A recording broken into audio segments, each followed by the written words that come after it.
हर तरफ तबाही थी, मानो कि एक भयंकर तूफान ने पूरे जंगल में पक्षियों के घोंसले को तहस नहस कर दिया हो। लेकिन ये सब तूफान ने नहीं, बल्कि क्रूर बिल्लू बिल्ली ने किया था। अपनी ताकत के घमंड में चूर रास्ते में आए सारे घोंसलों को तोड़ता कुचलता जा रहा था।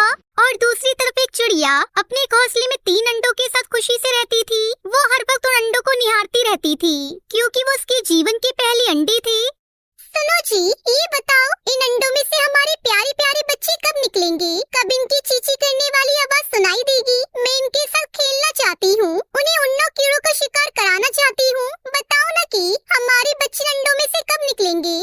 अगर हमें अपने बच्चों के साथ खेलना है, शिकार करना सिखाना है, तो हमें जितना जल्दी हो सके अपने अंडों को इस जंगल से दूर ले जाना होगा, क्योंकि इस जंगल में एक दुष्ट बिल्ला आ चुका है। उस बिल्ले ने पूरे जंगल में पक्षियों के घोंसलों को उखाड़ फेंका है और कई पक्षियों की हत्या कर दी है।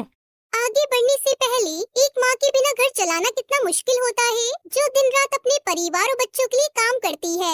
तो आज उस प्यारी सी माँ के लिए एक लाइक और एक सब्सक्राइब जरूर कर देना, और साथ ही अपनी प्यारी सी माँ के लिए कमेंट में ये इमोजी जरूर सेंड कर देना। नहीं, ऐसा कैसे हो सकता है? हम अपने अंडों को लेकर कहाँ जाएंगे? कौन हमें पनाह देगा? अरे नहीं, ये यहीं आ रहा है। तुम अंडों का ख्याल रखना, मैं अभी इसको यहाँ आने से रोकता हूँ। ऐ दुष्ट बिल्ले, आगे मत जाओ, उस तरफ मेरी पत्नी और मेरे अंडे हैं। अगर तू आगे आया तो तू मेरे घोंसले को भी नष्ट कर देगा। तू किसी और जंगल चला जा। तेरी इतनी हिम्मत कि तू मुझे आदेश दे? इतना छोटा होकर भी तू मुझे आदेश दे रहा है? तुझे इसकी कीमत चुकानी होगी। बिल्लू बिल्ला आगे बढ़कर टुनटुनी चिड़िया के पेड़ को जोर जोर से हिलाने लगता है, जिससे उसका घोंसला भी हिलने लगता है। मेरे बच्चे, मेरे अंडों को मत मारो। हे ऊपर वाले, ये सब क्या हो रहा है? तभी बिल्लू बिल्ला जोर से पेड़ को हिलाकर उसके घोंसले को नीचे गिरा देता है, जिसकी वजह से उसके अंडे नीचे गिरकर टूट जाते हैं। मैंने पहले ही कहा था, यहाँ से चलते हैं। उसने हमारे बच्चों की हत्या की है, मैं उसे नहीं छोड़ूंगी। तभी वहाँ से बंटी कबूतर कालू कौवा टुनटुनी की रोने की आवाज सुनकर उड़ता हुआ उनके पास आता है। अरे क्या हुआ दोस्तों, तुम रो क्यों रहे हो? मेरे बच्चों की हत्या कर दी उस बिल्लू बिल्ला ने, मैं उसे बिल्कुल भी नहीं छोड़ूंगी। दोस्त, एक क्रूर बिल्लू बिल्ला ने हमारे अंडों को तोड़ दिया है। लेकिन इस प्रकार गम में डूबे रहने से अंडे वापस नहीं जुड़ जाएंगे। अगर तुम्हें उस बिल्लू बिल्ला से बदला लेना है तो हमें कुछ करना होगा। क्या बात करते हो बंटी भाई, हम ठहरे छोटे छोटे पक्षी, हम उस विशाल बिल्लू बिल्ला से कैसे लड़ेंगे? वो तो हमें अपने पैरों के नीचे चींटियों की तरह कुचल देगा, हम नहीं लड़ पाएंगे उससे। भाई, एकता में बहुत शक्ति होती है, हम अपनी शक्तियाँ जोड़ेंगे। हम कैसे शक्ति को जोड़ेंगे? मेरी एक दोस्त है जिसका नाम लूसी कबूतरी है, मेरे साथ चलो, हमें उससे सलाह लेनी चाहिए। तभी तीनों लूसी कबूतरी के पास जाते हैं। लूसी, ओ लूसी, दरवाजा खोलो। हाँ, क्या हुआ मित्र, क्या बात है? अचानक से तुम यहाँ कैसे? एक बहुत बड़ी समस्या आ गई है। फिर बंटी कबूतर ने लूसी कबूतरी को टुनटुनी चिड़िया और कालू कौवे के अंडे फूटने की सारी घटना सुनाई। लूसी कबूतरी ये सुनकर बहुत दुखी हुई।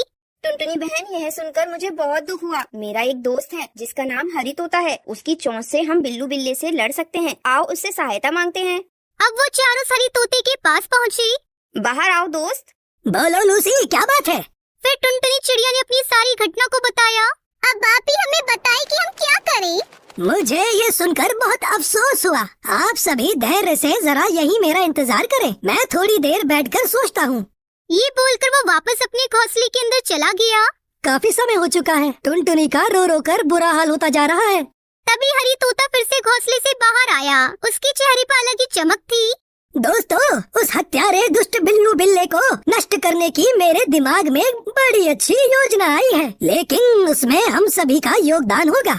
हरी तोते ने जैसे ही अपनी अद्भुत योजना बताई तो सब खुशी से उछल पड़े, क्योंकि योजना सचमुच में ही बहुत अच्छी थी। हरी तोता ने दोबारा बारी बारी सबको अपना रोल समझाया। क्या तुम सब समझ गए? हाँ, हम सब अच्छे से समझ गए हैं। कुछ ही दूरी पर बिल्लू बिल्ला पूरे जंगल में तोड़फोड़ मचा रहा था। अब यही सही समय है, सभी तैयार हो जाओ। मैं तो पहले से ही तैयार हूँ। हरी तोता बिल्लू बिल्ला के पास जाकर उसकी आंखों को अपनी लाल चोंच से जख्मी कर देता है, जिस वजह से वो देख नहीं पाता। अरे बचाओ बचाओ, कोई मेरी मदद करो। कोई तेरी मदद नहीं करेगा। दुष्ट बिल्ले, तूने मेरे बच्चों को मार डाला, अब तू भी उसी आग में जलेगा। और वहीं उसकी मौत हो जाती है। ये सब देखकर जंगल के सभी पक्षी बहुत खुश होते हैं। आपका बहुत बहुत धन्यवाद हरी काका। आपने जंगल के सभी पक्षियों और उनके बच्चों की हत्याओं का बदला लेने में हमारी बहुत सहायता की है। ये एहसान आपका हम कभी नहीं चुका पाएंगे। अरे धन्यवाद मत करो टुनटुनी, एक पक्षी दूसरे पक्षी के काम नहीं आएगा तो कौन आएगा। फिर सभी पक्षी खुशी खुशी अपने घोंसले में जाते हैं और खुशी खुशी रहने लगते हैं। इस कहानी से हमें शिक्षा मिलती है कि एकता में बहुत बल होता है और अहंकारी का देर या सवेरन जरूर होता है।